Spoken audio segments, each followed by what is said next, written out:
On va voir si. On va voir s'il est en direct, on va voir. Si tu es en direct, on va voir. Ça tourne déjà. Silence radio.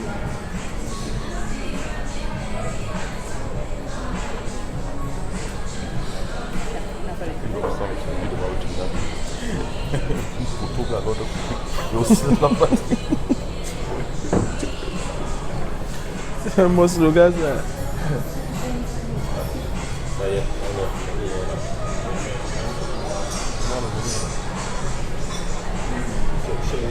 Là-bas, ça tue avec le plateau. Lance les faux commentaires. Hein?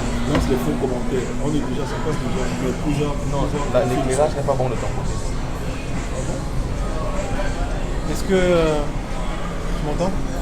Ouais. Vas-y. Tu m'entends? Non, pas trop. C'est moi qui ai le micro, hein? Moi, tu m'entends? Ah, c'est moi qui ai le micro. Mais c'est bon. Donc pour m'entendre, il faut que je me rapproche du...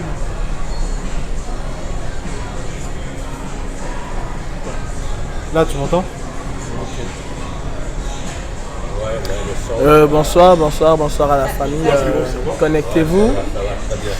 C'est une causerie ce soir avec la brigade anti-Sardina. Une innovation. Pour le moment, nous sommes encore en train de travailler sur le plateau technique. Vous savez, la nature, elle est tellement puissante. Hein. La nature finit parfois par avoir raison. Et elle a parfois raison, elle a toujours raison même, si on veut dire.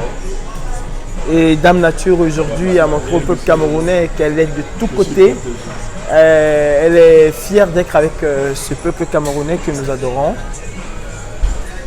En attendant que nous lançons les hostilités, partagez le direct. Nous sommes avec nos mamans qui nous ont toujours suivis depuis le début et qui nous font l'honneur d'être avec nous aujourd'hui sur ce plateau.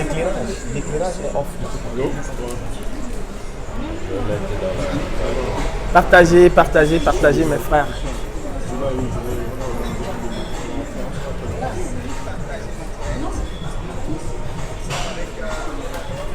Invitez vos amis, hein, faites des partages, faites un maximum de partages. Bien que je ne suis pas devenu le présentateur de cette émission, Tu vas être présentateur. je me retrouve en train de présenter l'émission, pourtant je ne suis qu'un invité.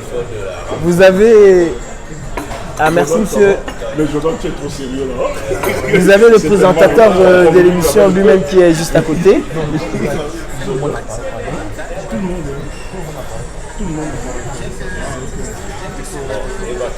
C'est le nouveau plateau technique de la BAS. Vous allez un peu excuser les ajustements, n'est-ce pas? Nous avons pris une nouvelle dimension, un nouveau envol. Et aujourd'hui, il s'est passé quelque chose d'extraordinaire à Bafoussam. La nature a mis son grain de sel dans cette affaire. On ne peut qu'être content de cette journée qui finit quand même bien. Et ceci, c'est un message pour Biapol. Même la nature n'a plus besoin de cet homme.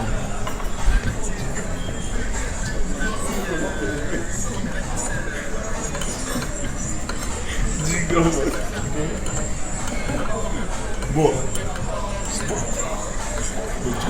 Je vous laisse en compagnie du présentateur de l'émission. Je ne suis qu'un invité. Voilà. Calibri, les gars disent que quand la pluie est diluvienne, les gars disent que la pluie est synonyme de bénédiction. Expliquez-moi ces choses-là, quand la pluie est diluvienne. Ben déjà, c'était l'équation, c'est l'équation qui... Ils n'ont pas pris en compte, en fait. Ils se sont dit qu'ils étaient plus rusés que le peuple. Mais ils ont oublié que le peuple camerounais a tellement soif de justice. Les gars, en fait, c'est une guerre de communication. Hein? Bah ouais. Ils ont tout la Mais oui. Mais même la nature s'est Même déchaînée. les génies, La nature Eh s'est ouais. déchaînée. Eh ouais. Mais ce que je comprends pas, comment la pluie là peut venir détruire la fête des Sardinats en plein Bafoussam? Mais tu sais, fils du de leur planteur, jour. fils du planteur, Bafoussam, c'est quand même la ville de Ernest Ouandjé. C'est clair. C'est dans cette ville-là qu'il a subi son martyre.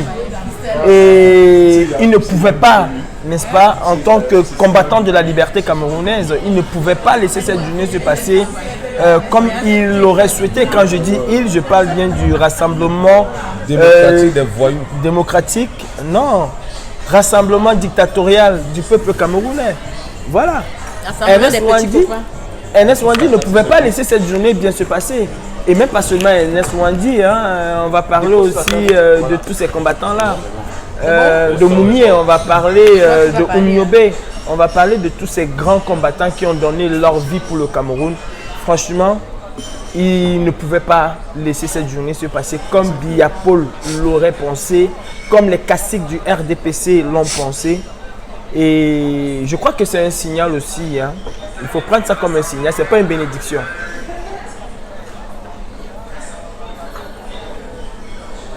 Bon, monsieur le présentateur, à vos ordres. Écoute, c'est pas toi qui parles, c'est l'autre qui nous donne l'ordre. Apprenez à vous discipliner. Ok, ça va. Ouais. On continue. Tell me, please.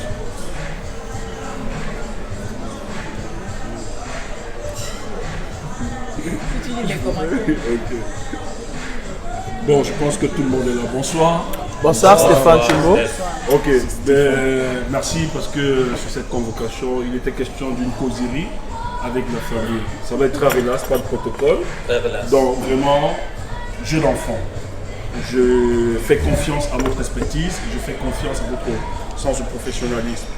J'ai voulu que ce soit dans ce cadre, durant que nous sommes ici, dans votre contrée. Je suis très bien accueilli, bien évidemment. Je suis bien entouré et bien encadré. Je félicite toute l'équipe. Mais je ne manquerai de saluer le doigté exceptionnel finalement de notre technicien qui malheureusement doit pour faire le protéger. Nous ne le voulons pas visible. Merci chef, parce que sans toi, ce plateau magnifique ne pouvait pas se faire. Mais en réalité, le but de notre rencontre aujourd'hui, nous allons être dans une causerie, vu la situation sociopolitique qui nous intéresse davantage.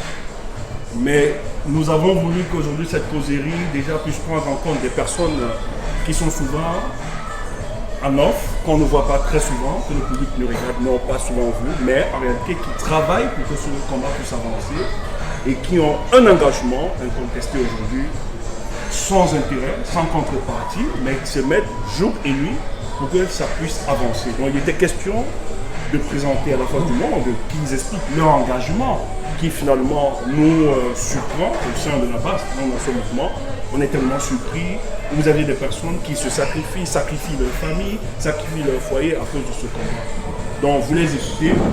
Et au-delà de leur engagement, c'est aussi des personnes qui appartiennent à d'autres églises, parce que vous savez très bien que notre combat souffre d'une manipulation, d'une certaine communication qui a pour sens de pouvoir teindre ou bien noircir l'image de notre mouvement en nous faisant croire à l'opinion nationale ou internationale que ce mouvement appartient à une branche ethnique bamileke. Donc nous aurions le privilège ensemble de constater, bien évidemment, que les gens le reconnaissent. Dans ce mouvement, vous aviez tous les profils ethniques qui appartiennent à ce mouvement. Donc c'est une fierté.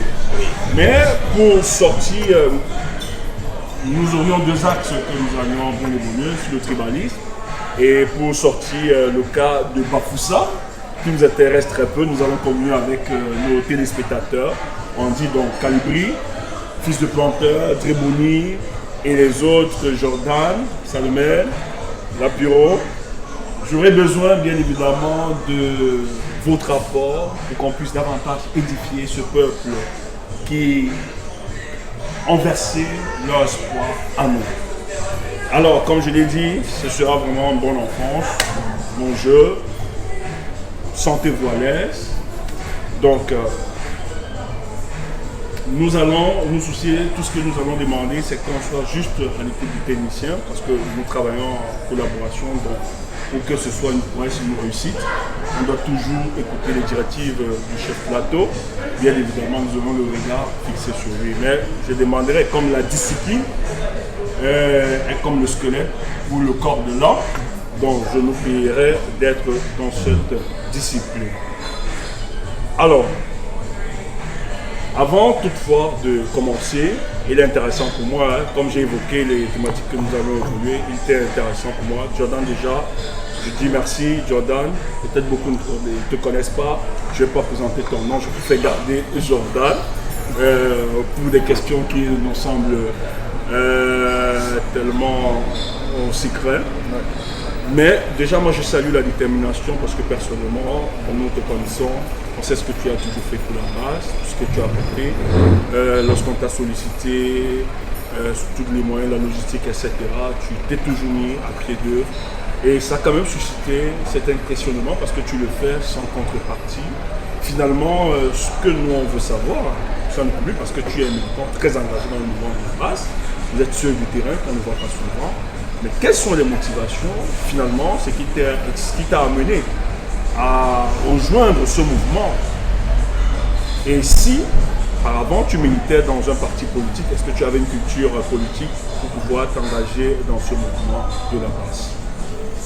Tout d'abord, je tiens à saluer tous ceux qui nous regardent en ce moment et mes frères combattants.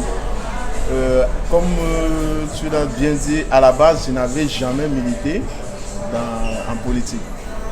Vu les événements qui se sont déroulés et vu ma position déjà sociale en France, parce que je suis gérant d'une société de sécurité et c'est très réglementé en France, je ne me voyais pas en train de militer dans ce genre de mouvement. Mais au départ, je le faisais très discrètement, mais au fil du temps, j'ai compris la nécessité de s'affirmer, d'assumer ce que je faisais parce que, en parlant aussi avec mes collaborateurs, parce que mon métier me permet de rencontrer beaucoup de personnes, beaucoup de nationalités, beaucoup d'origines. Et en discutant avec eux, j'ai compris que c'était un combat noble et je n'avais aucune raison de me cacher. La première chose, c'était lorsqu'on a fait c'était le social, je crois, calibré. J'ai pris une journée carrément, j'ai fermé mon téléphone, j'ai dit pas de boulot aujourd'hui, je me consacre à collecter les dons. On est allé, on a emballé, on a tout fait toute la journée. Quand je suis rentré, j'ai senti la fierté. J'étais content d'appartenir par ça à la base, c'est comme tout le monde. Ils pensent que c'est un groupe de voyous, des délinquants, des gars qui n'ont rien fait. Je peux vous confirmer que ce sont des personnes très sérieuses, très disciplinées et par contre très coriaces. Quand ils se fixent un objectif, ils font tout et tout pour l'atteindre. Tout pour la bonne marche de la société camerounaise. Parce que nous, malgré que beaucoup se disent aujourd'hui, on est confortable dans notre situation, on est bien, mais ça ne suffit pas. Ce combat, ce n'est pas pour nous, c'est pour les générations futures. Moi, aujourd'hui, je sais, je m'arrête de travailler, on ne me paye pas de salaire, je vis bien jusqu'à la fin de mes jours. Mais qu'est-ce que je dirais demain à mes enfants, à mes petits-enfants? On a vu des gens se battre jusqu'au sang pour aider à ce que notre pays se développe, que notre pays sorte de la précarité, de la mendicité. Je ne sais pas quel terme je peux utiliser pour exprimer le niveau de pauvreté. Parce que moi, j'allais au Cameroun régulièrement. Toute ma famille, 2 ans après, j'amenais toute ma famille au Cameroun. Et c'était un budget que je votais pour ça.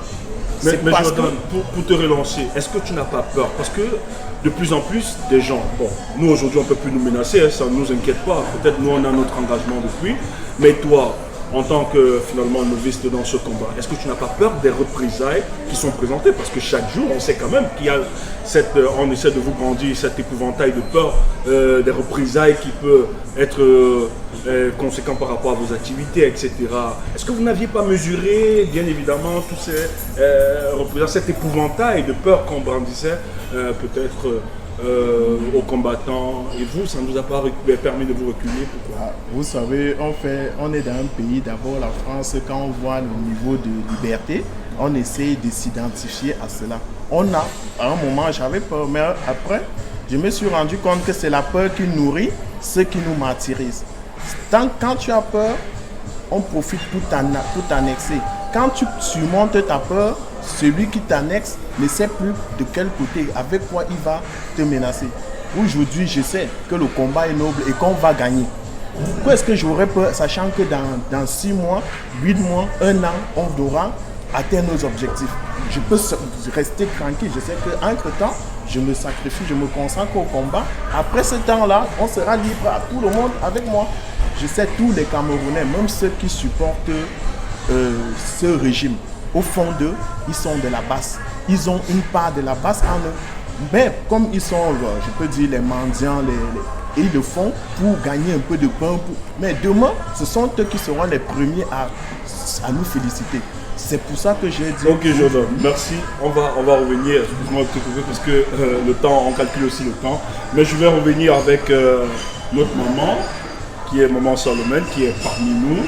Donc, très engagée aussi, elle que nous avons rencontrée dans la rue, pendant le combat, toutefois, que ce soit sous la pluie, le soleil, elle a toujours été là dans les marches.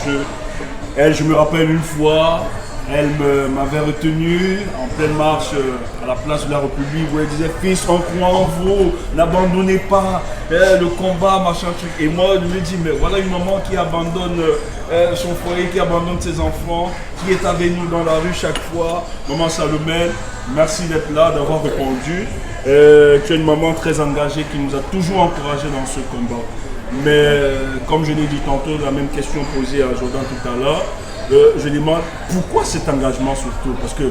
quelqu'un qui va dans ton sens. C'est quelqu'un qui va dans ton sens. Surtout que, par le passé, aucun engagement politique, mais subitement, on voit maman descendre aussi dans la rue. Et je tiens à rappeler que tu n'es même pas ressortissant de Bamileke déjà, ça il faut le préciser. Tu es une femme boulot, il faut le dire à quiconque nous entend. Oui, est-ce que tu peux nous expliquer un peu le sens de ton engagement? Alors, je dis bonsoir à tous les frères. Merci à Stéphane. Alors, dire que je suis très engagée, c'est peut-être trop dit. Alors, déjà, je suis originaire du centre. Je suis originaire du centre, le département de la Léquier et arrondissement de Bala. Voilà. Donc, comme le dit Stéphane, non, je ne suis pas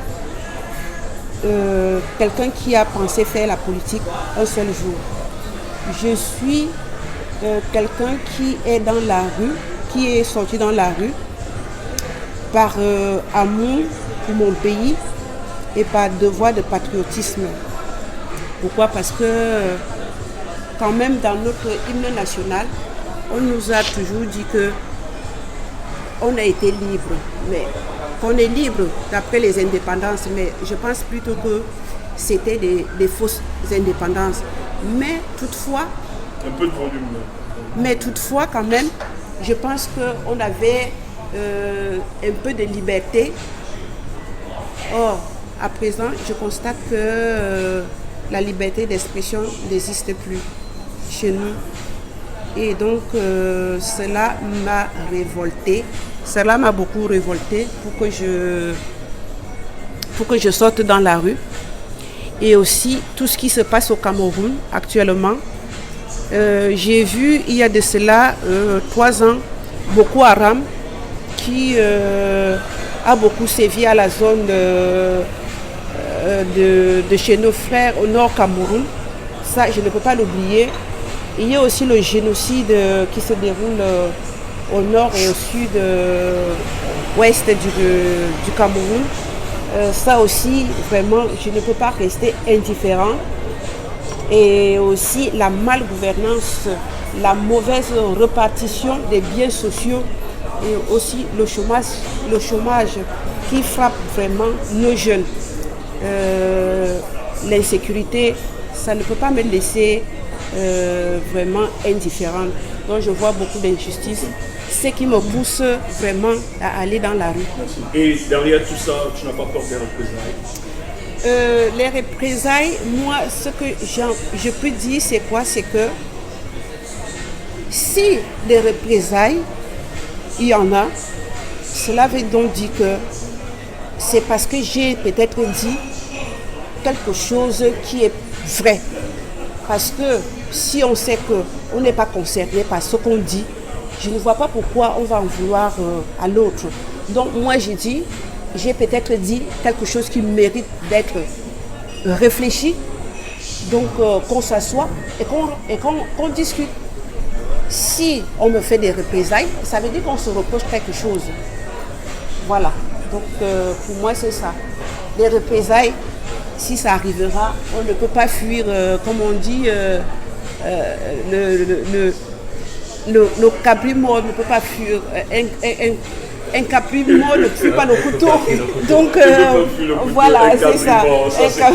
Merci merci de sortir par cette phrase intéressante. Un cabri mort ne peut pas fuir un couteau. Le couteau. Ça c'est bien. Voilà. C'est étonnant pour dire que quoi qu'on raconte, quoi qu'on dise, le combat continue et vous allez continuer en fait, jusqu'à la détermination. Oui, voilà. Donc le combat doit continuer. Pourquoi? Parce que vraiment ça va très très mal au pays et tout le monde le sait. Tout le monde le sait, même s'ils ne le disent pas. Il n'y a plus la joie de vivre en les Camerounais.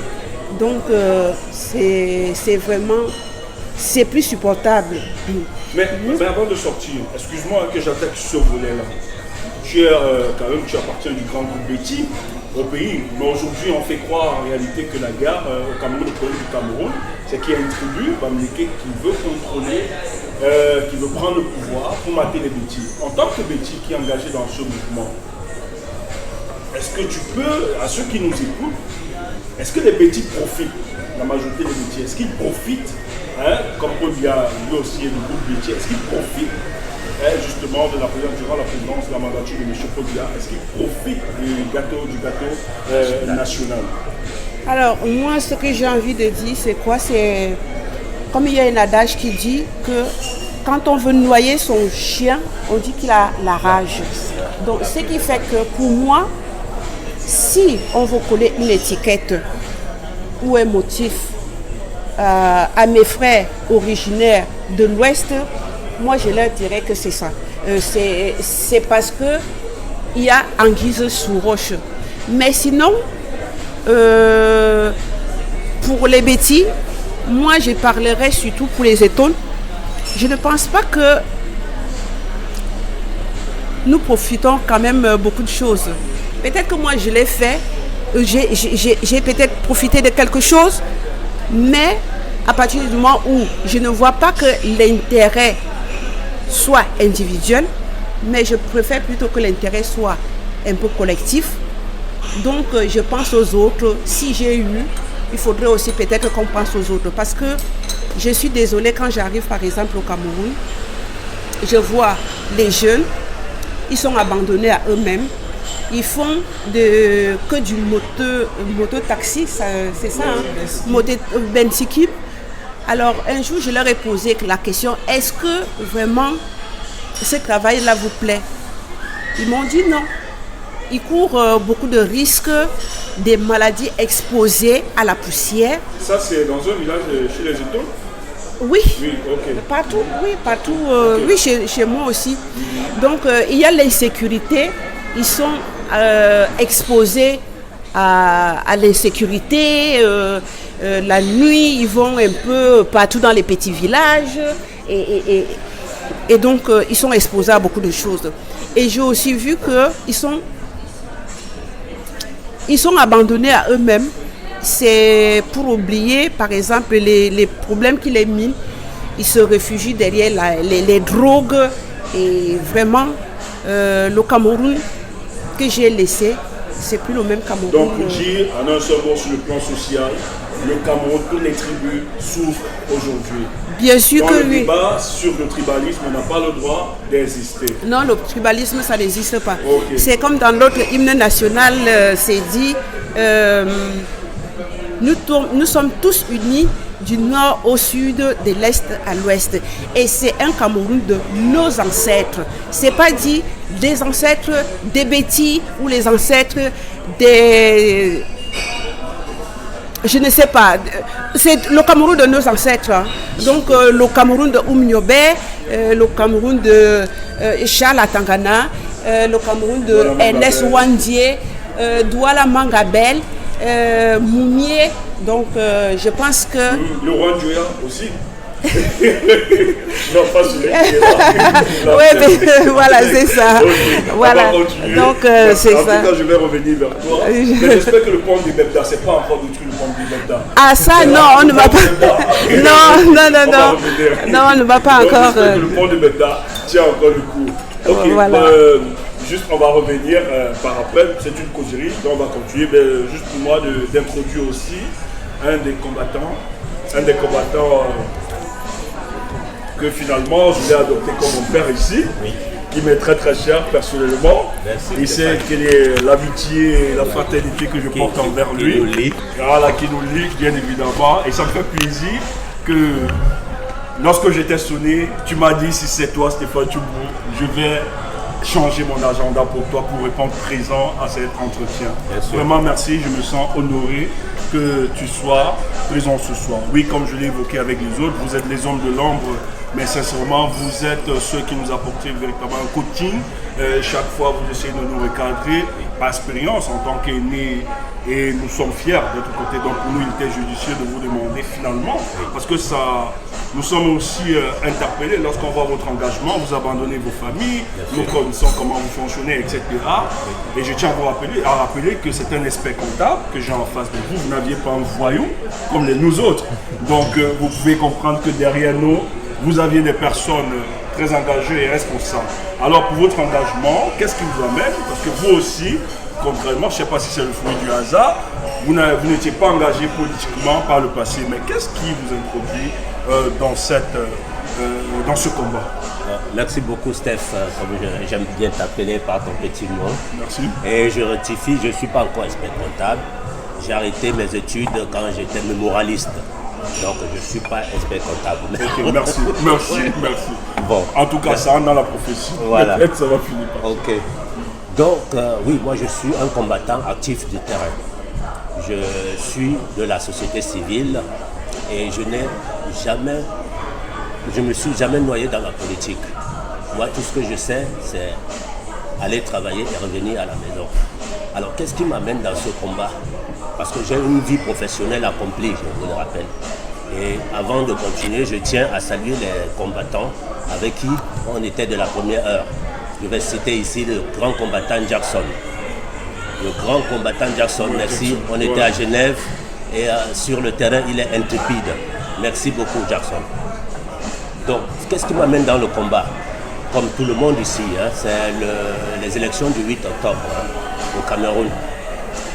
Et la mascarade du 22, le Conseil constitutionnel, qui n'avait d'autre mot que irrecevable.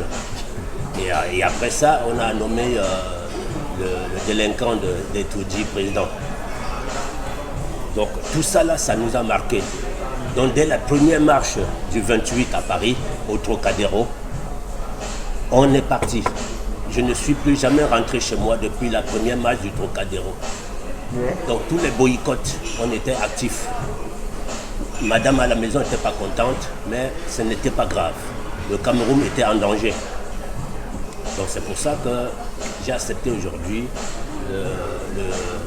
l'invitation de Stéphane, parce que moi je suis un combattant actif du terrain. Je ne sais pas parler, moi j'agis. Voilà, donc les combattants de la première heure vont me reconnaître parce qu'on a toujours été ensemble sur le terrain. Moi c'est la Pyro.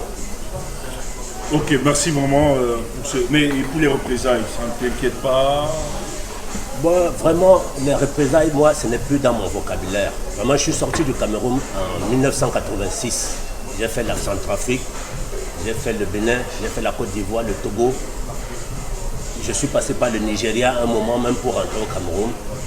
Donc, les représailles pour moi, c'est vraiment, c'est derrière moi, quoi. C'est sorti de moi. Je n'ai plus peur, j'ai pas peur. Moi, ma vie est un danger, de toute façon. Bon, je viens de vous citer les différents pays dans lesquels j'ai vécu. Dans ma vie, je l'ai vécu toujours dans le danger. Donc, ce n'est pas aujourd'hui que je vais avoir peur des représailles de quelqu'un. Ne se fût-ce que le président de la République de je ne sais pas quoi du Rwanda Africain. Donc, l'Empiro dit qu'il n'a peur de personne et que lui va continuer. Les représailles ne pourront pas te retenir. Non, Donc, pas dans mon agenda. Et ça, c'est ce que nous recherchons comme combattants. En fait, c'est une fierté et je pense que le peuple est en train de témoigner de votre engagement. Vous êtes nombreux, c'est vrai qu'on ne pouvait pas mobiliser tout le monde. Mais je pense que nous aurions davantage d'entretiens comme ça pour inviter souvent ceux qui sont à l'ordre. Et je tiens à vous rappeler que ce n'est pas tout le monde qui veut être visible.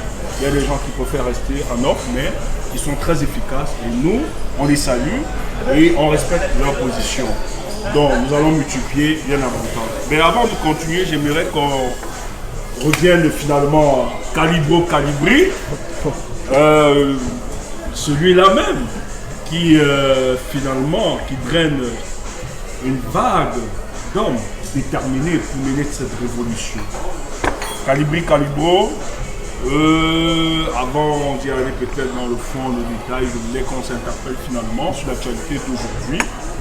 Sur l'actualité d'aujourd'hui, tu as fait une sortie, il y a un communiqué qui a été pondu, où tu interpellais tous ces rois et même les hommes d'affaires. Aujourd'hui, quelle est ta lecture avec Bafoussam? Bonsoir Stéphane, bonsoir à tout le monde qui est là, bonsoir à vous, nos charmantes mamans qui nous accompagnent au quotidien, bonsoir à vous les téléspectateurs, bonsoir à toute la famille de la Basse et bonsoir au Cameroun. L'actualité d'aujourd'hui, je suis très ravi, je suis un Camerounais très content du fait que Dame Nature aujourd'hui a pu mettre pour la première fois son mot dans notre combat. Et ce qui veut dire que nous sommes sur la bonne voie. À aucun moment nous n'avons tremblé.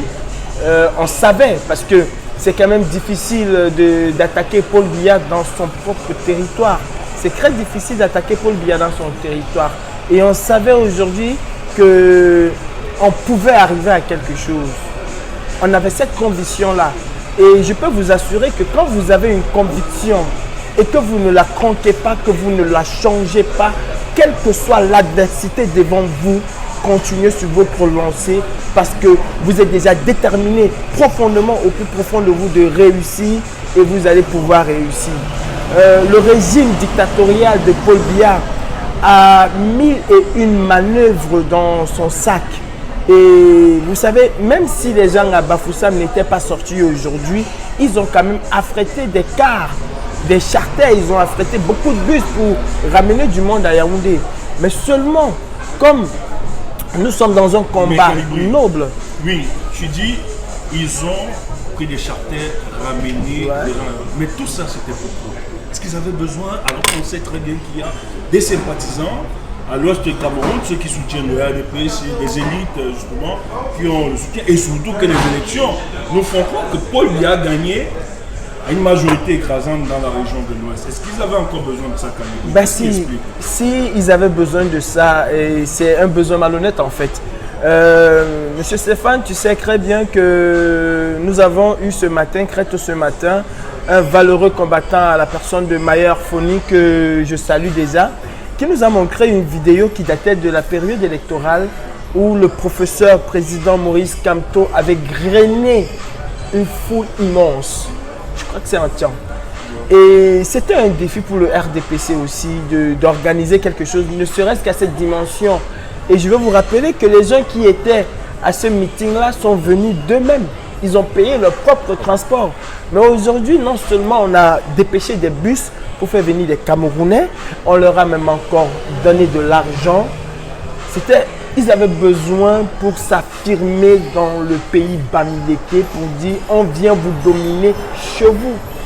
Mais comme j'étais en train de dire, malgré que nous n'ayons pas assez de combattants au Cameroun, certes nous avons le peuple camerounais qui a soif de justice et de liberté, mais encore opprimé. Parce que n'oublions pas que le régime dictatorial de Yaoundé s'est quand même dit que les enfants de l'Ouest ne sortiront pas. Et vous savez, monsieur Stéphane, que la liberté du Cameroun, l'indépendance même du Cameroun, c'est beaucoup joué à l'Ouest.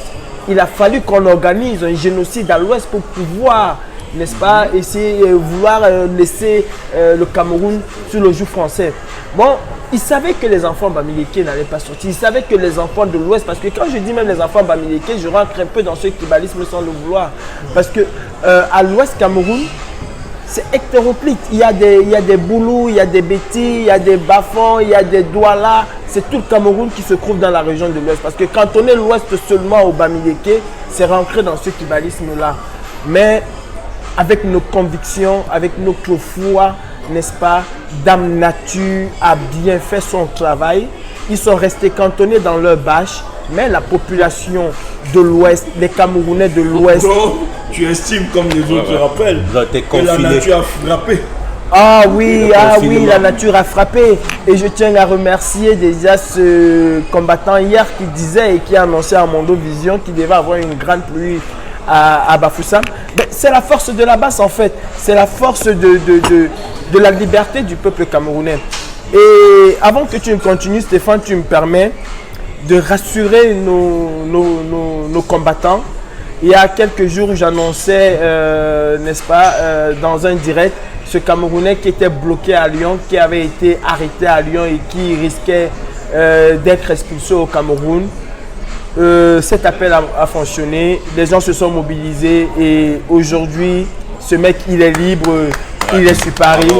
Et c'est aussi un effort collectif, c'est ça la base en fait. Ouais, merci. Vraiment, on peut savourer, non, au-delà de nos revendications sur le plan national, la base aussi c'est aussi d'être auprès des Camerounais et même des Africains, afin qu'on ne puisse pas être humilié sur le plan, à l'international en tout cas. Effectivement, Stéphane, la base déjà, l'essence même de la base, c'est pour le peuple camerounais et par le peuple camerounais. La base ne travaille essentiellement que pour le peuple camerounais. Ça, il faut pas qu'on tergiverse là-dessus.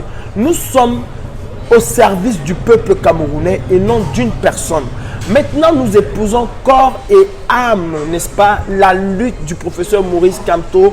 Parce que nous allons revenir sur ce sujet. Je te prie d'abord, le temps le permet pour moi de libérer un peu. Oui, Jordan, avant de partir, Ouattara aussi, après la situation, s'est vraiment mobilisé pour la mobilisation qui devait se faire à l'ouest Cameroun, à Bafoussam précisément. Quelle était ta lecture?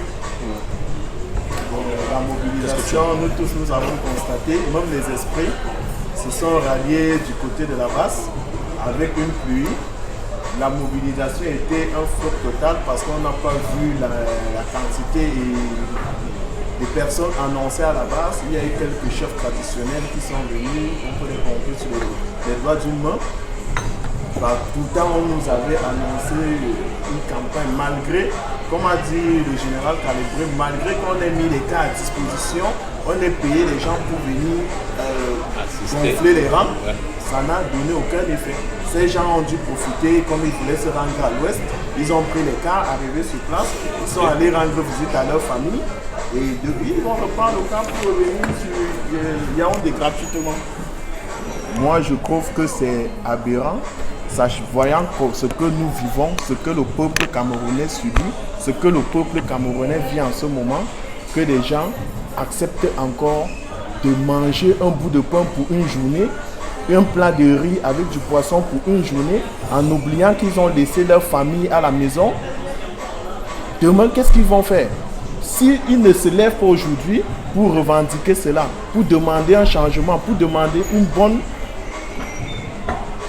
bonne gouvernance pour que leurs futures générations, leurs enfants eux-mêmes puissent travailler, puissent se soigner, puissent avoir du travail. On a vu une vidéo récemment, les fonctionnaires qui couraient, qui se sprintaient pour aller se mettre devant un guichet. Demain, comment ils vont faire? Il y aura même, les guichets ne seront même pas ouverts. Si aujourd'hui vous ne vous levez pas, si aujourd'hui vous ne revendiquez pas, qu'est-ce que ça va devenir demain?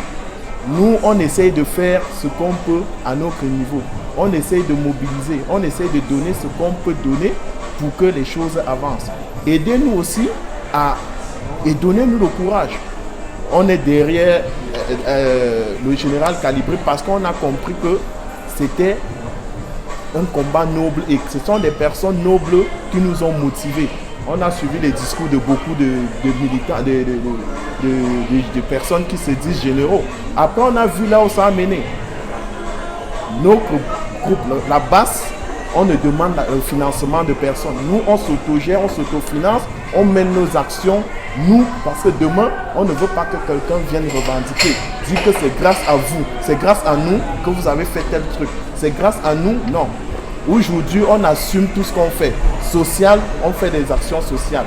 Les coups de force, on fait des actions coups de force. Et tout le monde voit comment ça marche. Je tiens à rappeler que tu étais à Genève, très déterminé aussi. Tu les vidéos, les photos. Je suis. Là, et c'était une expérience vraiment salutaire, réjouissante. Ouais. Tous les combattants, on a vu comment tout le monde s'est mobilisé. Tous ceux qui étaient là, c'était vraiment une symbiose à Genève. Je n'avais jamais vécu ça. Je n'avais jamais été confronté à ce genre de trucs. Mais si demain c'est à refaire, je suis partant. Ah bon, c'était une victoire pour vous? C'est une victoire largement, une grosse victoire. Donc malgré les gaz lacrymogènes, les jets d'eau, ça c'est rien ça. Parce qu'après, on a discuté même avec les chefs de police de la Suisse. Eux-mêmes, ils reconnaissent que notre combat est noble. Le peuple suisse nous a soutenus. On a vu les gens nous balancer les bouteilles d'eau par les fenêtres. Parce qu'ils voyaient comment on étouffait dans les gars. Ils nous balançaient les bouteilles. Ils ouvraient les fenêtres, ils filmaient pour montrer au peuple suisse comment on est en train de gazer dans les maisons privées. Pourtant, ce que nous réclamons, c'était légitime. Si eux, ils estiment que le Cameroun, il fait bien vivre, beau vivre au Cameroun, qu'ils restent au Cameroun, ils se soignent. Qu'ils restent au Cameroun, ils étudient. Pourquoi est-ce qu'ils doivent envoyer leurs enfants en Europe étudier? Pourquoi est-ce qu'ils doivent venir se soigner en Europe?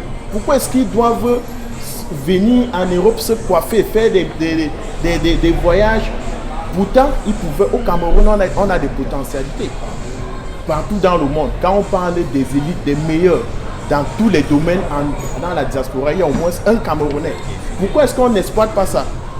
Nous sommes de la diaspora, on a essayé de faire des trucs au Cameroun. Mais on nous a montré que vous, c'est niet. Vous ne pouvez pas. Sinon, il faut étaler des millions pour pouvoir investir, pour pouvoir créer, pour pouvoir faire des structures qui vont aider d'autres Camerounais. Et c'est ça que nous combattons aujourd'hui. Nous voulons que les Camerounais sachent que nous, on ne combat pas pour nous. Nous sommes ici, on comprend, on voit comment les choses. La France s'est construite comment? Il y a eu beaucoup de personnes qui se sont sacrifiées comme nous. Des personnes qui n'avaient pas besoin de se retrouver dans le combat comme nous.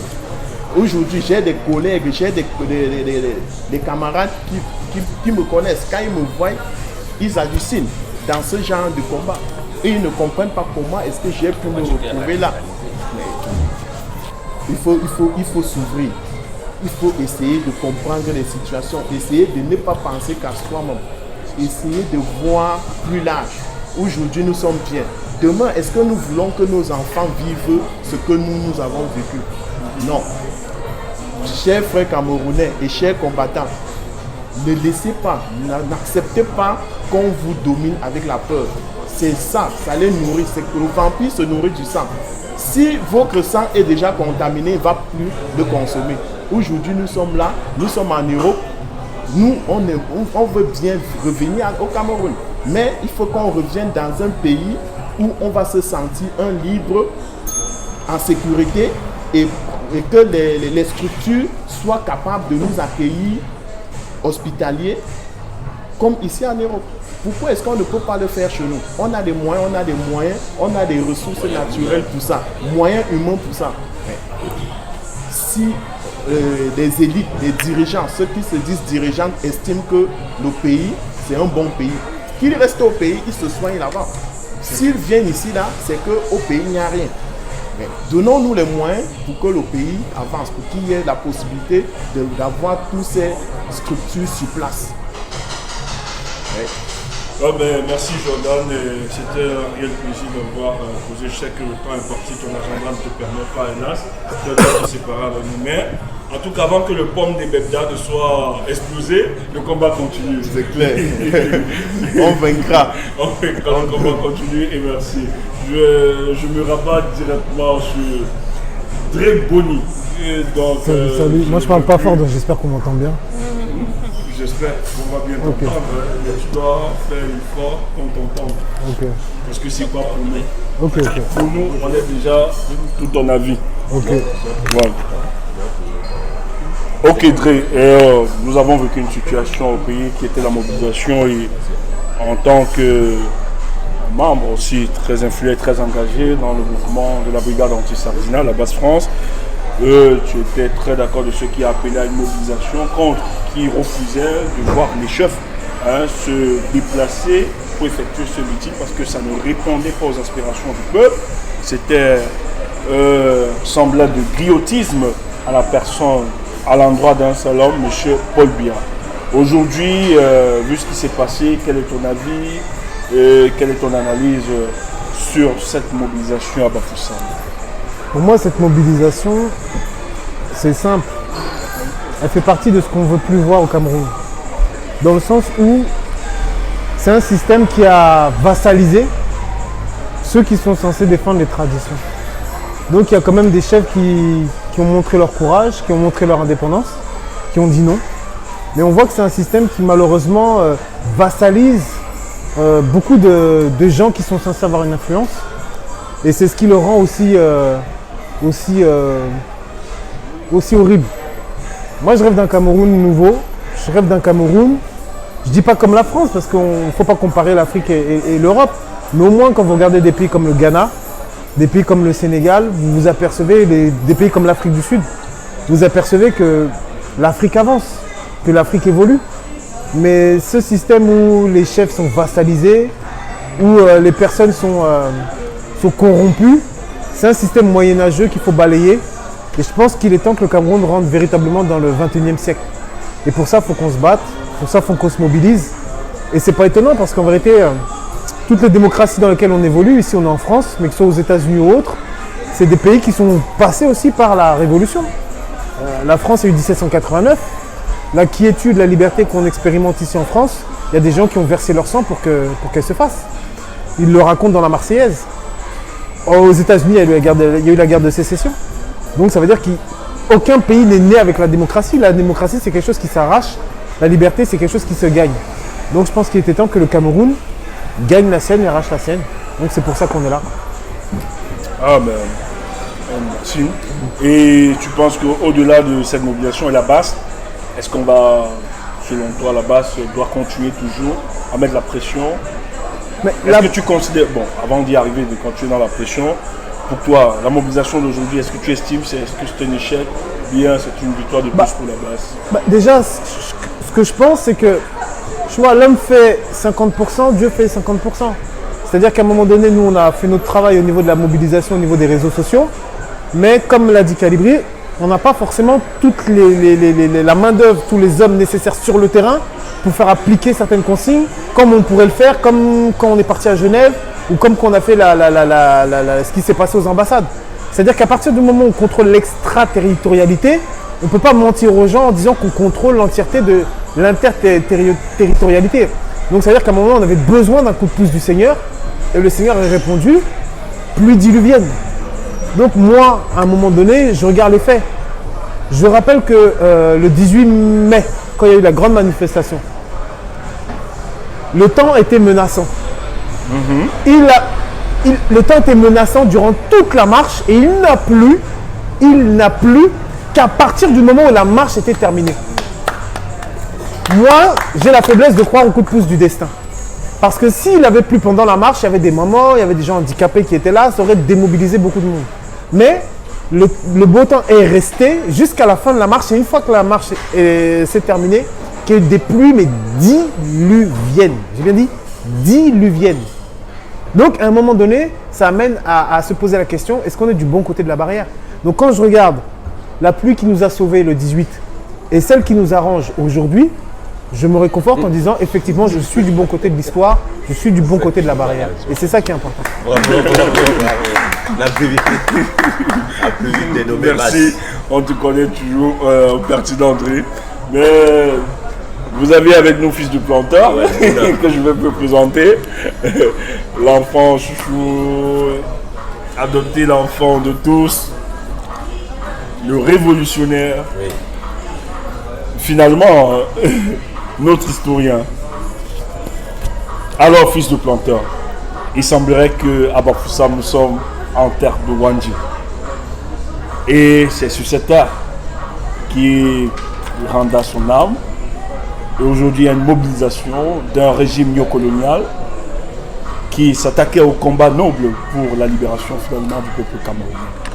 Alors, toi, l'historien, quelle est ta lecture? Alors, je veux dire un bonsoir spécial à tout le peuple camerounais, à tous ceux qui nous écoutent. Il faut comprendre déjà ce qu'on appelle, ce que je dis tous les jours, l'équilibre, la notion de l'équilibre de la terreur. Alors, Paul veut faire régner la paix en appliquant la notion de l'équilibre de terreur. Ce qu'on a fait à Genève, il n'a pas digéré. Il faut retourner sur cette terre où il sait, où il a pris, parce qu'il faisait partie de l'équipe qui s'est constituée pour mettre en branle l'armée coordonnée par Pierre Semengue pour abattre Enes Wandié le 15 janvier 1971. Donc il n'a pas digéré cela. Il était question d'aller attaquer sur des bases tribalistes qu'ils savent si bien manier. Chaque fois quand ils se sentent attaqués, ils disent ce sont ils qualifient, ils étiquettent des personnes. Mais en contrepartie, ils ont oublié quelque chose. Le tribalisme d'État, au jour d'aujourd'hui, en 2019, ne passe plus. Pourquoi cela ne passe plus? Parce que beaucoup de personnes ont compris la cause de notre lutte. Beaucoup de personnes ont soif de la liberté. Même le ciel camerounais a soif de la liberté. Raison pour laquelle vous avez vu ici une pluie basse assister à la manifestation aujourd'hui. Donc personne ne l'a convié, mais il s'est invité. Et comme par hasard, entre guillemets, je ne pense pas quand même qu'on va le traduire au tribunal militaire. On va la traduire cette pluie-là au tribunal. Il faut qu'on traduise cette pluie au tribunal. Bah, je pense que ça ne sera pas le cas. Mais il le faut, hein. je verrai aussi. Et comme je te le disais, nous avions assisté à cette scène qui n'a pas réussi. Pourquoi elle n'a pas réussi? C'est parce que le jour de la malchance, même la banane mûre t'arrache les dents. Ben oui, la malchance, le départ de bien est programmé. Ça va partir, il va partir. Désolé du terme ça, mais ça mérite le ça. Parce que ce n'est pas digne d'un être humain. Et nous devions sortir de certains clivages pour comprendre l'essence réelle du Cameroun. Lamberton a dit en 1955 au Cameroun que le Bamileke était un caillou dans la chaussure. Allons à l'indépendance, mais avec... Non, il dit, nous ne pouvons pas accéder à l'indépendance avec le Bamileke. Donc, il fallait à tout prix, en d'autres termes, retirer le caillou qu'il y avait dans la chaussure avant d'aller à l'indépendance. Parenthèse, c'est quelque chose de très important. Ok, vas-y. Qu'est-ce que cela a conduit? À partir de ce temps, on a assisté à un massacre systématique du peuple Bamileke. Quel est le village de l'Ouest Cameroun qui n'a pas été rasé? Le fleuve Noun qui a Fouman, c'est où on déversait des corps, des cadavres par camion. Dans des camions, on versait les cadavres là-bas. Partout, ils ont fait un massacre de près d'1 million de Bamileke. Mais le Bamileke aussi est quelqu'un de très fécond. Un Bamileke a facilement 4 femmes. Il a 20 enfants. En moins de 50 ans, ils ont rempli encore l'Ouest. Vous voyez?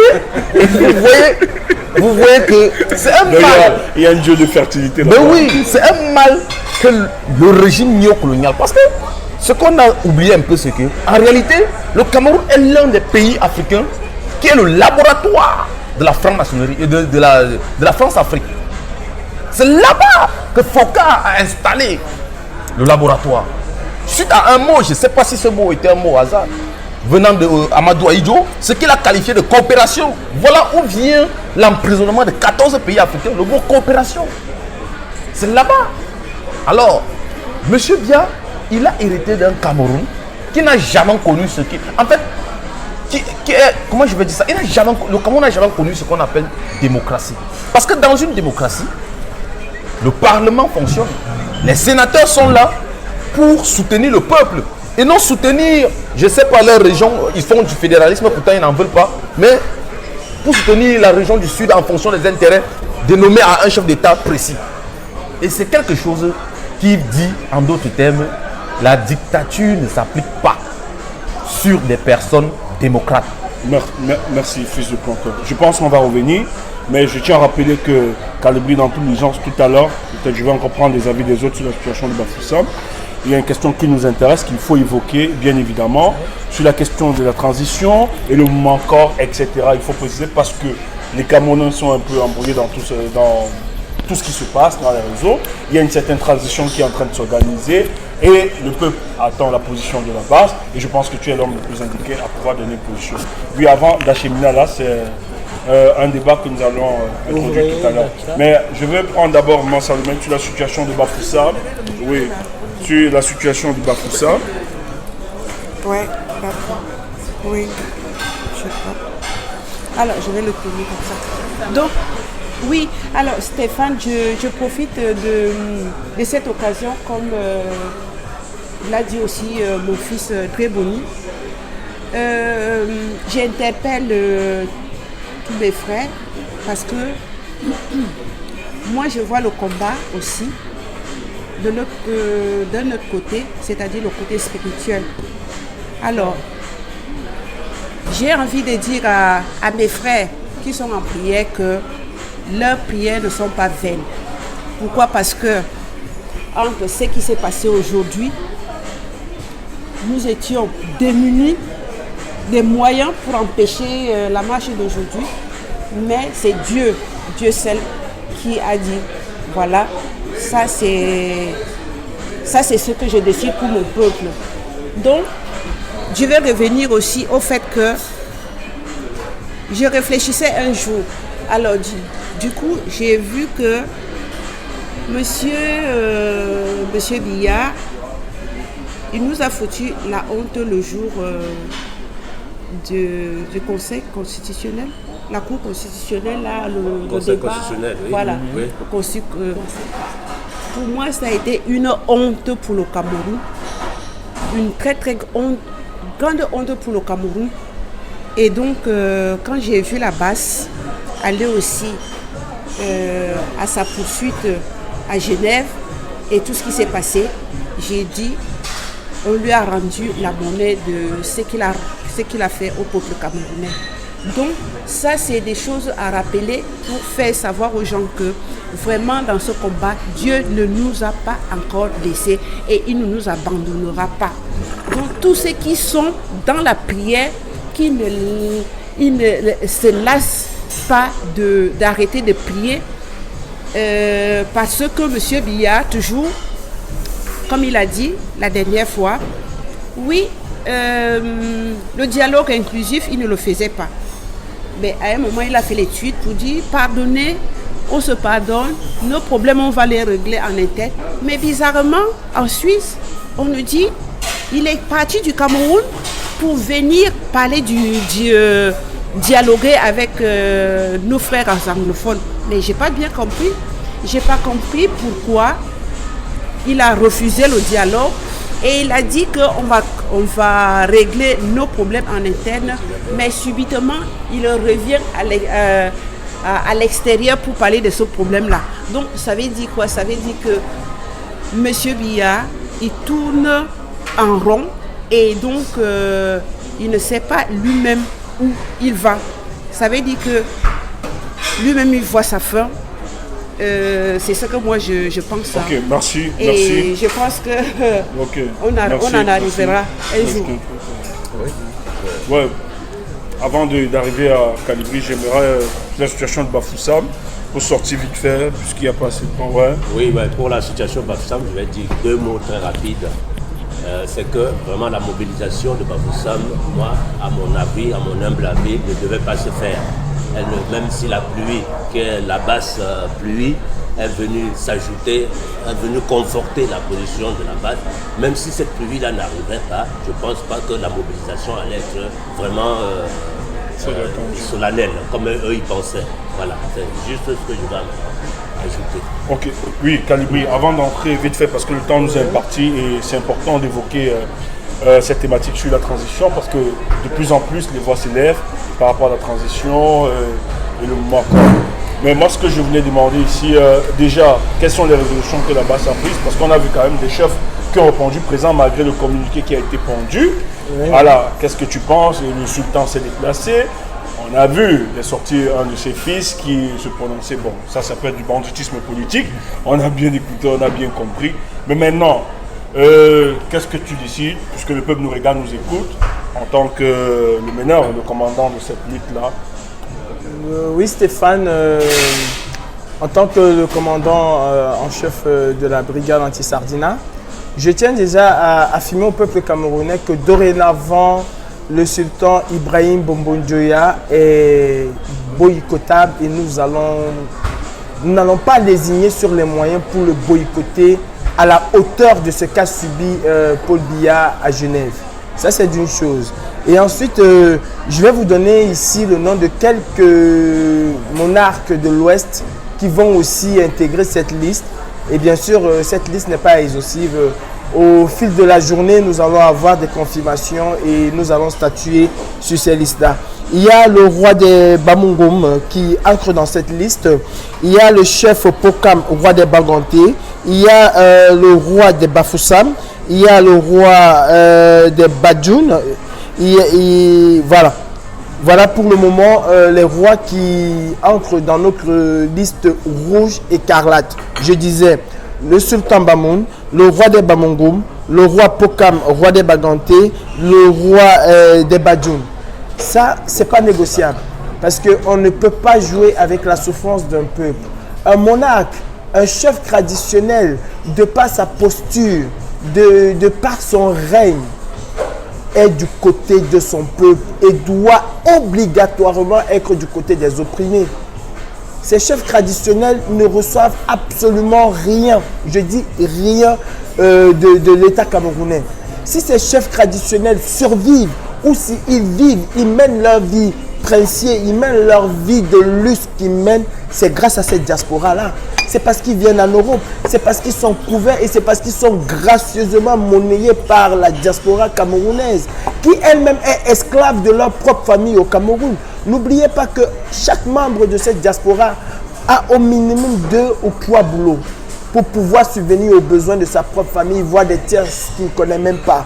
Comment est-ce qu'on peut continuer en tant que monarque, en tant que chef traditionnel, dépositaire de la tradition et de la culture camerounaise, soutenir quelqu'un qui a tout détruit sur son passage?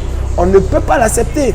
Ces chefs traditionnels, quand ils sont malades, ils sont rapatriés en Europe aux frais de la diaspora de leur région donnée.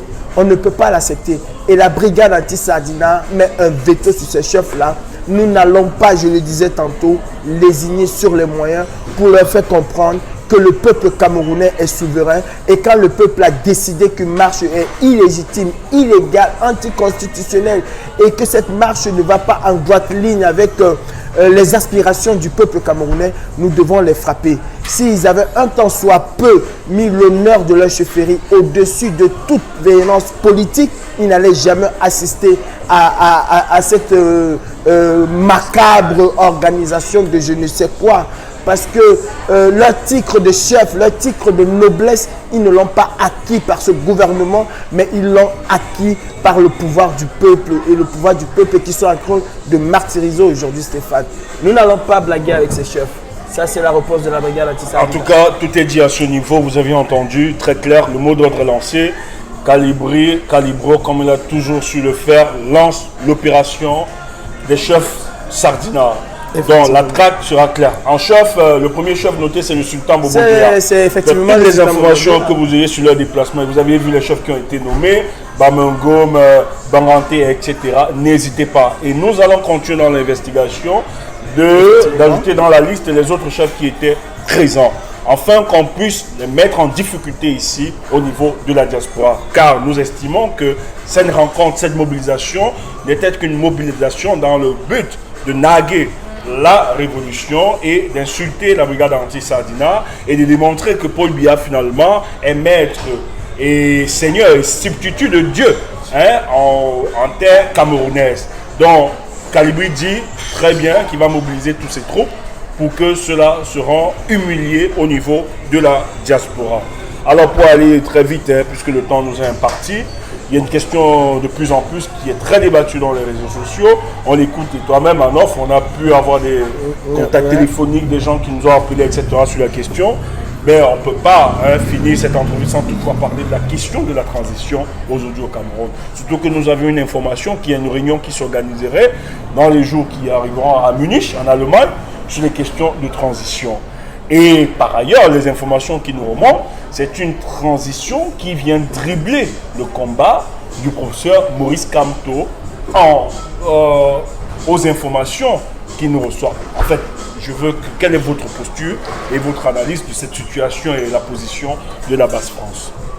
Stéphane, vous êtes sans ignorer avec le peuple camerounais que j'ai été approché par certains individus qui m'ont bien sûr parlé de cette transition, qui m'ont proposé un poste de consul général à Marseille, que j'ai décliné instantanément, qui m'ont même laissé faire croire que je pouvais, si je le souhaitais, choisir n'importe quel poste, et j'ai décliné cela.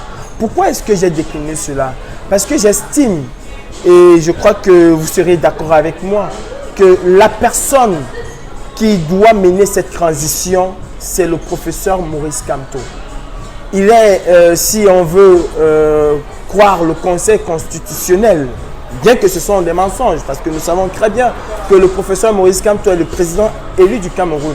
Si on s'en tient au Conseil constitutionnel, c'est la première force d'opposition au Cameroun, si on s'en tient à ce Conseil constitutionnel. Donc logiquement, c'est avec cette force-là qu'on doit parler de transition. Je ne comprends pas un peu cette masturbation camerounaise de toujours s'accaparer des choses qu'ils n'ont jamais fait, de se tapir dans l'ombre, laisser les gens s'exposer et à la fin venir tel un renard sauter dessus. Non, nous à la brigade anti-Sardina, nous disons non à la transition. Oui à une transition avec le professeur Maurice Kamto à la tête de la délégation qui doit négocier cette transition ou qui doit faire cette transition. Si tu me permets de rebondir. Finalement, quand je t'écoute, ce n'est pas le mot transition qui t'embarrasse. Non, le mot transition ne t'embarrasse pas. Du tout, parce que de toute façon, Stéphane, en fait, nous sommes dans une confusion. D'autres analystes politiques, très avérés et très avisés, estiment que pour légitimer le pouvoir de Maurice Kamto, il faudrait forcément passer par une transition. Maintenant, ce qui se passe dans le débat, c'est que d'autres, parce qu'il y a un autre plan qu'on n'explique pas aux Camerounais.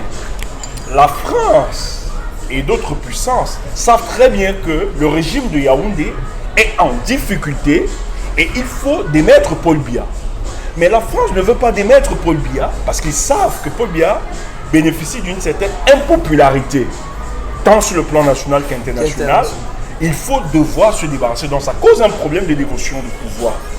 Maintenant, dans le carnet, dans l'agenda française, parce que lorsqu'il y a dévotion de pouvoir dans nos pays, finalement, c'est peut-être malheureux, la France a son regard. Elle estime qu'il faut donc organiser. Donc dans les statistiques et les données politiques qu'a la France, elle estime qu'il faut organiser cette transition, mais dans cette transition, avoir un homme qui peut contrôler cela. Est-ce que, donc, d'où je reviens dans ma question, est-ce que c'est qui s'organise? Parce que je suis très d'accord que tous ici ensemble, on n'est pas peut-être contre l'idée de la transition, surtout que cette transition peut se faire avec le professeur Maurice Kamto. Mais maintenant, est-ce que dans cet esprit de transition, il y a certains opportunistes et aventuriers politiques qui est en train de s'organiser? Est-ce que ce n'est pas dans le but d'effacer Kamto, qui est une réponse à la France qui, lui, dans son calcul, ne veut pas Kamto dans cette transition, mais quelqu'un d'autre. Est-ce que c'est un peu ça? Est-ce que Stéphane, je vais être clair avec toi et je vais être clair avec les Camerounais. J'ai été approché, ce qui veut dire que je suis un peu dans les secrets de Dieu. Cette transition-là n'est pas avec le professeur Maurice Kamto. Cette transition, c'est un groupuscule de personnes qui se sont organisées et qui ont dit, tel que je le stipule, nous avons eu un plan A, un plan B, un plan C. Le plan C étant la transition, c'est-à-dire si le professeur Maurice Kamto ne sort pas de prison, ça veut dire que la transition que nous mettons sur pied maintenant, c'est elle qui va gouverner le Cameroun. Donc vous comprenez déjà que ce n'est pas une transition avec le professeur Maurice Kamto. Et à cela, nous disons non. Je dis à ceux-là même qui sont en train de vociférer, de se bagarrer sur le mot transition, c'est une grosse erreur, monsieur Tchumbo. Imaginez aujourd'hui que le président usurpateur Biapo démissionne. Vous croyez qu'on prendra le professeur Maurice Kamto de prison et qu'on va l'installer et tout dit? Il faudra une transition. Pourquoi avoir peur de parler de transition? Parlons de transition claire, nette et précise. Qu'on nous dise avec qui on veut faire cette transition. De toutes les façons, nous à la brigade anti-Sardina, comme je l'ai toujours dit, si nous nous sommes mis dans ce combat avec acharnement comme nous nous sommes mis aujourd'hui, c'est parce que nous avons suivi un homme. Certes, la brigade anti-Sardina naissait déjà, parce que les artistes, ce n'est pas le professeur Maurice Kamto qui nous a mis là-dedans. Le 7 octobre, quand on faisait cette fatwa contre les artistes, c'est pas, on n'était même pas sûr du résultat de... Tu appelles ça fatwa? C'est une fatwa. On n'était pas sûr du résultat de l'élection présidentielle. Comment je veux dire, le 1er octobre, quand Willy de Paris mettait en garde les artistes, on n'était pas sûr de cela. Mais maintenant, s'il y a des mamans comme Salomé et toutes ces mamans-là qui sortent tous les jours, qui sont avec nous, c'est par rapport, Salomé, c'est par rapport aux résultats et à cette insulte-là du 22 octobre. Ouais. C'est le Conseil constitutionnel qui a lancé cette vague de jeunes, n'est-ce pas, dans ce combat. Ce qui veut dire que nous nous identifions, bien que nous n'appartenons pas au MRC, nous nous identifions à cet homme-là qui aujourd'hui, par ses convictions politiques et par son amour pour le peuple camerounais, se retrouve en prison. Alors il est hors de question pour nous à la base de concevoir que des personnes tapis dans l'ombre veulent organiser une transition, surtout par lui. Le MRC a une structure. Et si par extraordinaire, le professeur Maurice Kamto devait se retrouver dans cette transition-là, le MRC nous l'aurait dit. Voilà, en quelque sorte. Ok. Je demande aux techniciens de nous accorder encore peut-être 10 petites minutes. Je l'en prie, 10 petites minutes pour finir parce que j'aurais besoin des avis. Je vais conclure avec toi pour sortir. Bien évidemment, fils du planteur. On a vu le combat de l'ANC en Afrique du Sud. Où l'ANC a combattu, ils n'ont jamais posé une question de transition. Ils ont attendu leur leader charismatique qui était enfermé dans Nelson Mandela. Mais après, lorsqu'il est sorti, on a organisé une élection où il a pris le pouvoir tranquillement. D'après vous, est-ce que vous êtes aussi dans l'optique de la transition? Est-ce que vous partagez? On suit, on écoute quand même. Vite fait, en une minute. D'après moi, la transition au Cameroun aujourd'hui n'est pas envisageable. Pourquoi on parle de transition, il faut qu'il y ait vacances de pouvoir. Monsieur bien et quoi faut-il vous parler de transition? Le gouvernement là ça va vivre où? Déjà, il faut trouver la place pour ce gouvernement de transition va vivre. Et le deux, le contexte politique camerounais aujourd'hui n'est pas pareil. C'est un contexte politique à part. Parce qu'en réalité, la démocratie n'a jamais régné. Pourquoi? Parce qu'il y a une succession. Et la seule force vive qui était capable de faire poids devant Paul Biya, il a sorti une complicité de coup d'État qu'il a liquidé les généraux venant du Nord, Cameroun. C'est ces généraux qui pouvaient lui tenir tête aujourd'hui. Mais aujourd'hui, ils sont inexistants. Donc, ce qui veut dire, nous sommes dans un monologue politique. On ne peut pas faire autrement. Donc, pour que Biya pense déjà à une cohabitation politique, à un gouvernement d'union nationale, il faut une force politique de côté. Mais est-ce que la transition parle d'un gouvernement d'union nationale? Non, on n'est pas dans un gouvernement. Oui, la transition ici estime que les conditions préalables, c'est la démission de Paul Biya, qu'il s'écarte. En fait, parce qu'avec Biya, il y a un blocus sur le plan politique, rien ne fonctionne. Ça, c'est tous les indicateurs que nous avions qui nous présentent que ça n'avance pas. Maintenant, pour sauver le Cameroun, pour être crédible devant les partenaires internationaux, il faut forcément une transition. C'est de ça qu'il est question. Est-ce que tu estimes que dans les conditions actuelles, est-ce qu'on puisse aller dans cette transition? Tu as dit non, tu n'estimes pas la transition et comment tu réponds? Justement, donc, si vous dites que pour M. Biya est aujourd'hui, je veux dire, inutile au Cameroun, il faut un gouvernement de transition qui doit être soutenu par la communauté internationale. En d'autres termes, je voudrais comprendre. C'est la communauté internationale qui organise ce gouvernement de transition pour mettre en branle le régime de M. Biya ou en branle le régime de M. Biya pour permettre d'oublier le MRC, ou ce sont les Camerounais qui se sont vraiment assis pour penser transition. Là, c'est deux questions différentes. C'est deux questions différentes. Parce que si ce sont les Camerounais, j'appelle ça du vautourisme.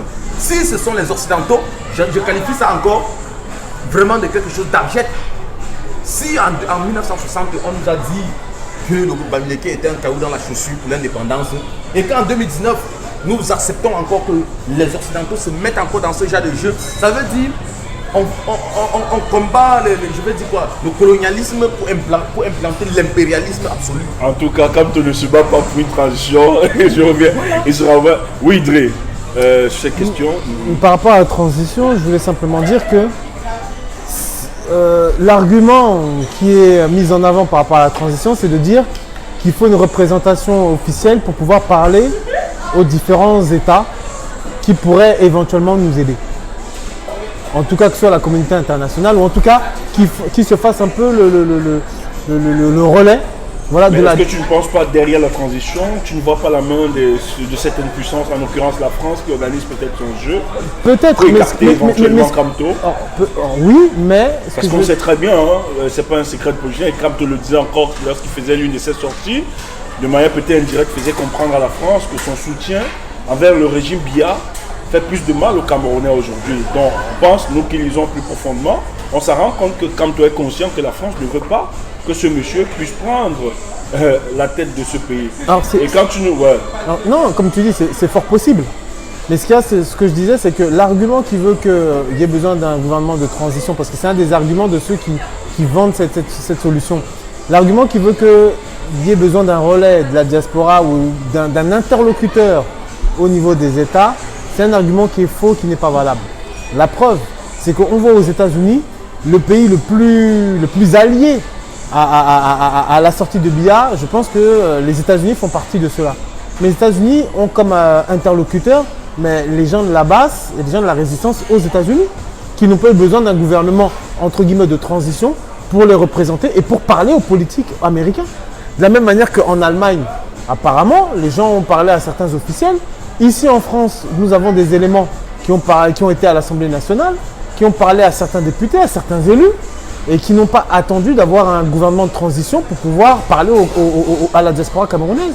Donc ça veut dire que même ce travail diplomatique que pourrait éventuellement faire un gouvernement de transition, on n'en a pas besoin puisque les Camerounais qui ont les contacts, qui savent parler, dont c'est le fardeau. La transition, c'est pas seulement sur la diplomatie, hein, Bouni. Non. C'est tous les secteurs. Non, je parlais du volet... En fait, c'est prendre les manettes du pouvoir. Oui, je parlais déjà du volet diplomatique parce que c'est un des arguments qui a été avancé pour justifier la transition.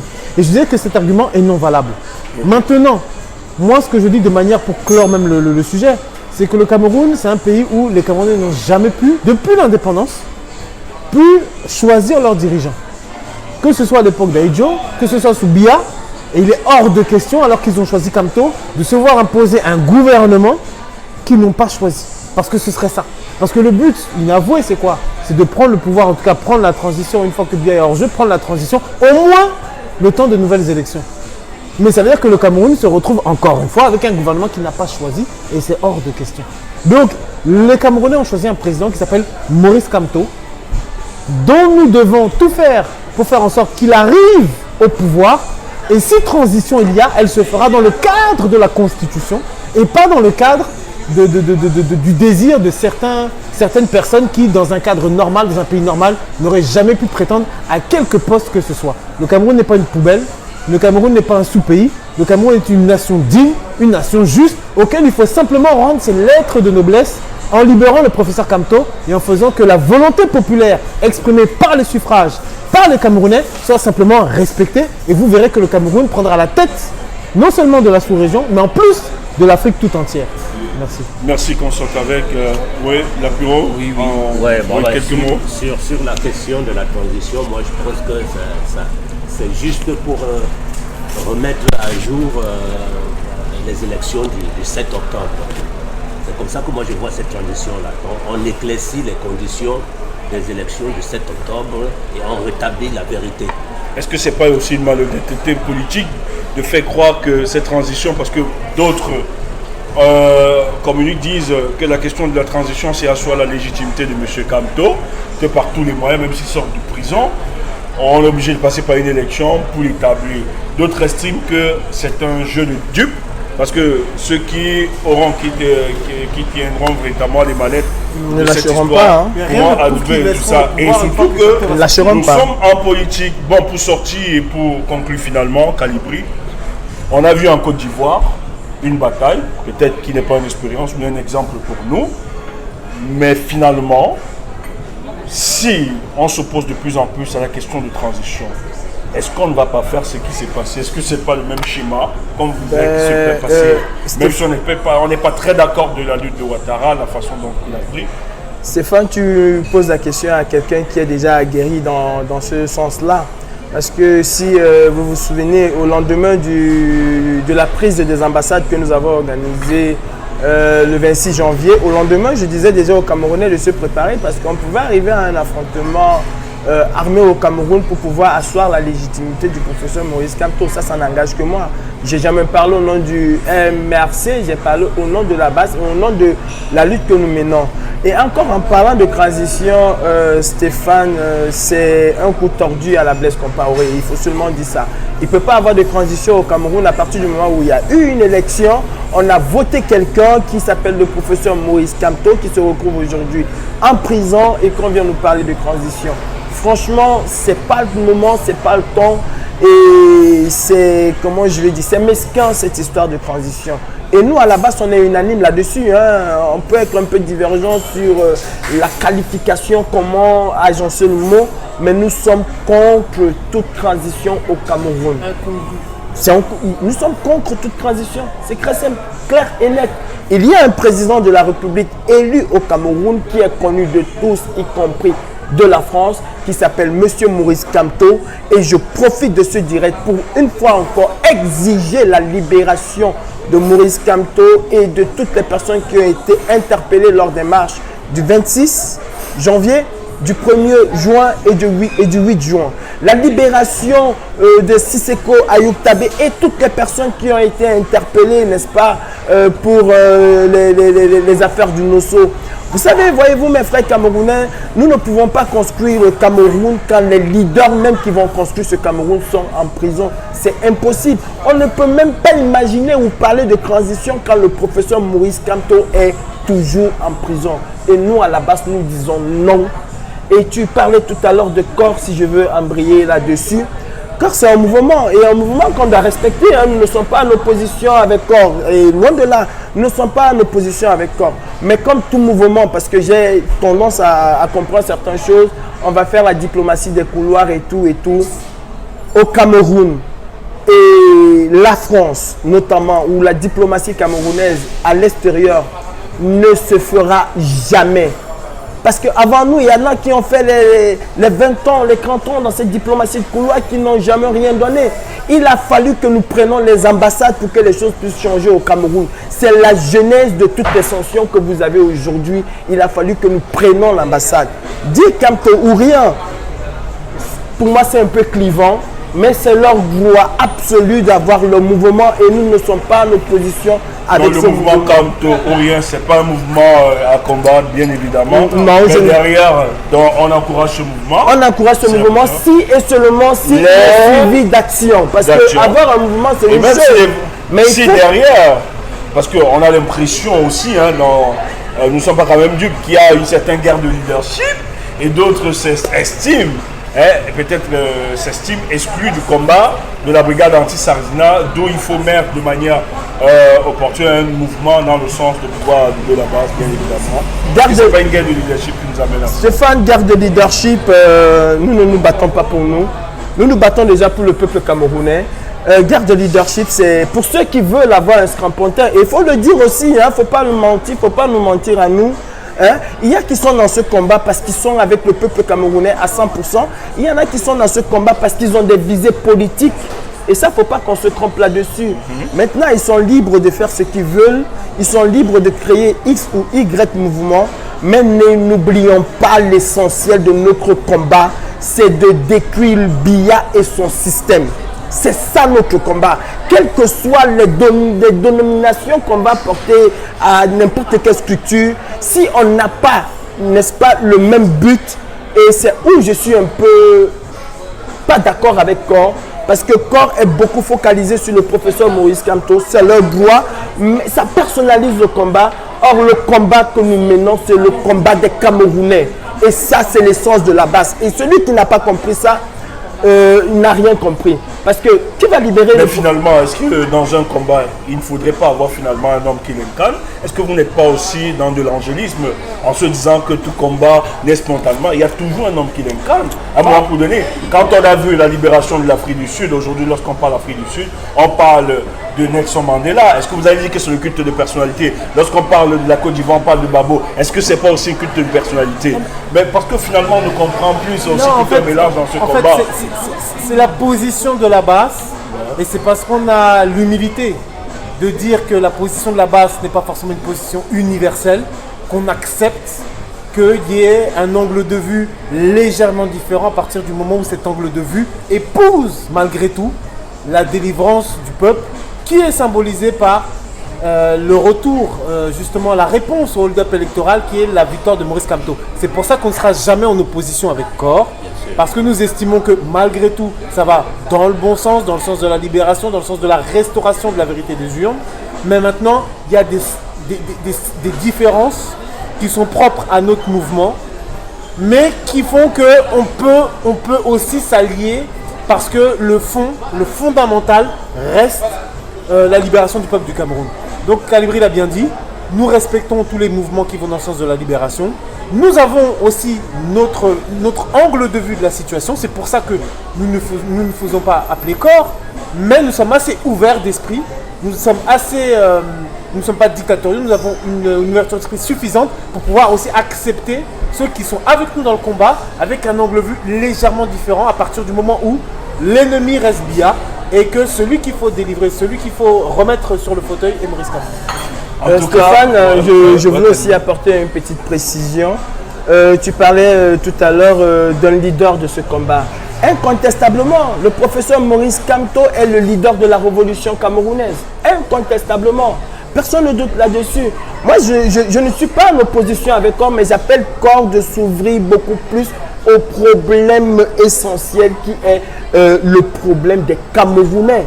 Certes, on va porter le professeur Maurice Kamto, nous nous battons pour qu'il soit installé comme président de la République. Mais n'oublions pas que derrière cela, il y a tout un peuple qui souffre.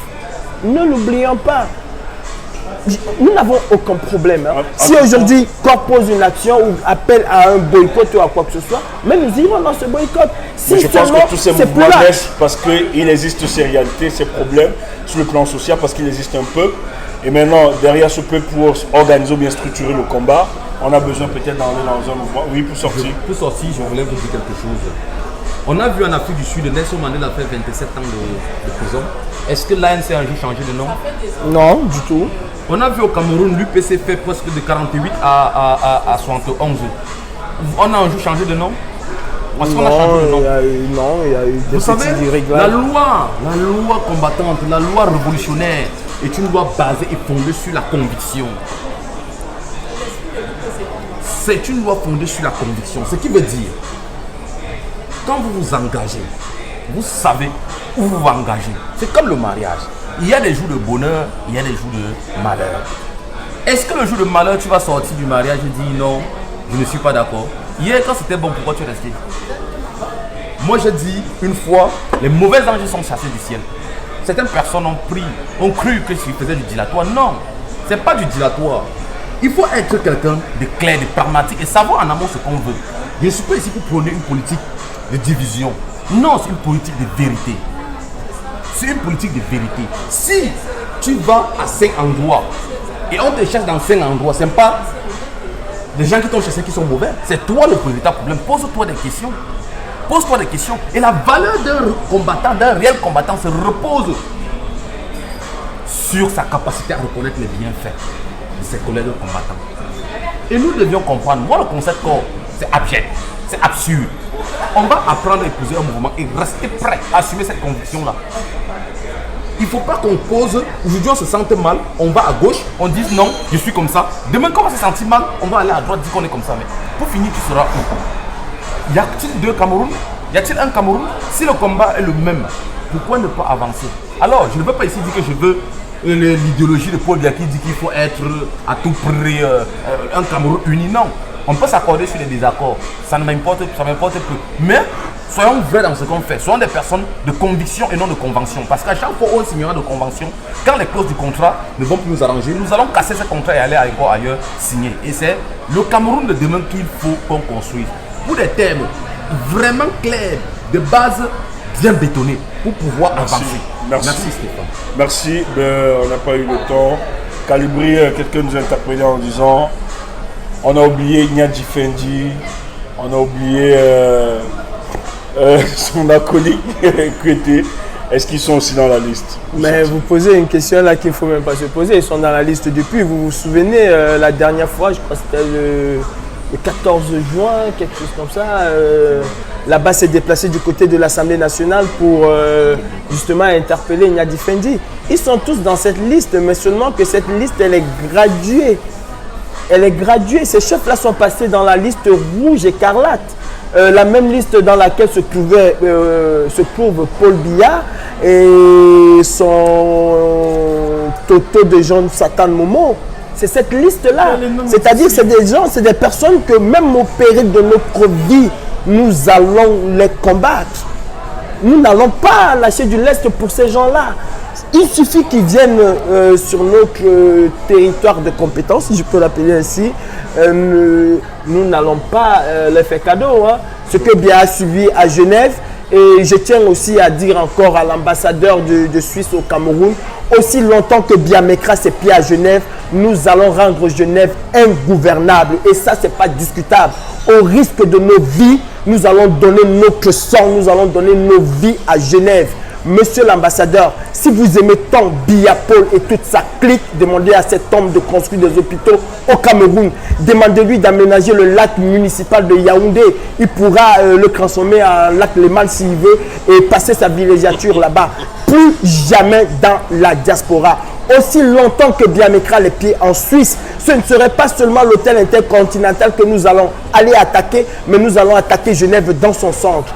Et ceci, ce n'est pas négociable, ce n'est pas discutable. Ça, c'est à prendre ou à laisser. Dites à Biya de construire les hôpitaux au Cameroun. Parce que les Camerounais aussi ont besoin de se faire soigner. Les Camerounais aussi ont besoin de pouvoir avoir des structures de santé normaux comme vous les avez chez vous. Alors n'invitez pas Biya à venir se faire soigner en Suisse, dépenser l'argent du contribuable camerounais pendant que les Camerounais, dans l'essentiel, la plupart, 90% des Camerounais vivent sur le seuil de pauvreté. Monsieur l'ambassadeur, nous vous disons non. Et nous vous mettons en garde. Si Biya met ses pieds en Suisse, vous allez revoir la brigade anti-Sardina, mais encore plus virulente que ce que vous avez vu la dernière fois. Merci Stéphane. Tout est dit. Pour finir, avant que le pont de Bebda n'explose, tout ce qu'on peut vous dire, le combat continue et prend son chemin. Je dis merci à tous ceux qui ont répondu présent. Nous allons multiplier bien évidemment de telles rencontres. C'était dans le sens aussi de dire nous tenons toujours et nous nous mobilisons. Merci à tous ces Camerounais qui sont épris de cette justice, qui combattent jour et nuit pour que le combat avance. Un Cameroun nouveau est possible. Bonne soirée. Merci. Merci.